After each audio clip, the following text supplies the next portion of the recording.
Ici, on a un trou dans le rayon. Bon, généralement, on essaye de un petit peu remettre les autres produits à la place, mais ça génère quand même un supplément de travail pour nos collaborateurs. C'est lui qui provoque des rappels de produits en masse, l'oxyde d'éthylène, et tout y passe. Fromage, saucisson, crème glacée et même des pâtes. Et ça dure depuis plus d'1 an. Personne n'y échappe. Colruyt, Carrefour, Lidl, Aldi, Intermarché, Delhaize, n'en jetez plus. Tout a commencé avec des graines de sésame infectées par de l'oxyde d'éthylène, un désinfectant interdit par l'Europe. C'est préoccupant, mais c'est mauvais pour la santé? Presque pas. En tout cas, c'est l'AFSCA qui le dit. On pourrait manger un produit qui contient une très faible quantité d'oxyde d'éthylène pendant plusieurs années.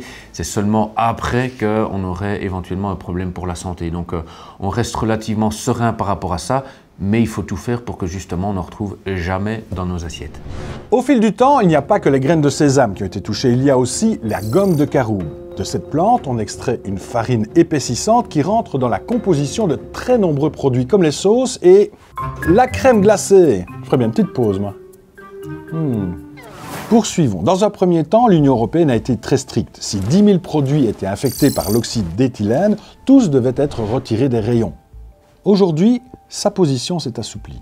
On a affiné cette approche, la granulométrie s'est appliquée au niveau du produit final pour que justement on voit si dans les 10 000 produits lesquels sont à risque ou non pour le consommateur et ceux-là évidemment on les retire et on les rappelle auprès du consommateur. Mais donc ça permet d'être plus juste au niveau du terrain et plus ciblé sur les produits alimentaires. Mais pour l'industrie agroalimentaire, les fabricants de pâtes, de sauces et autres, c'est tout de même une catastrophe. Les retraits en magasin ont maintenant diminué, pourtant c'est une question d'argent.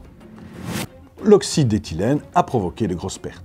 On parle littéralement des millions d'euros, même si on n'a pas un chiffre exact. Mais nous savons de nos entreprises, il y a des exemples, par exemple dans le secteur des sauces, des entreprises qui doivent aujourd'hui négocier avec leur banque pour garantir leur existence. Comme quoi, un élément microscopique peut avoir de graves conséquences. En cette période, c'est évident.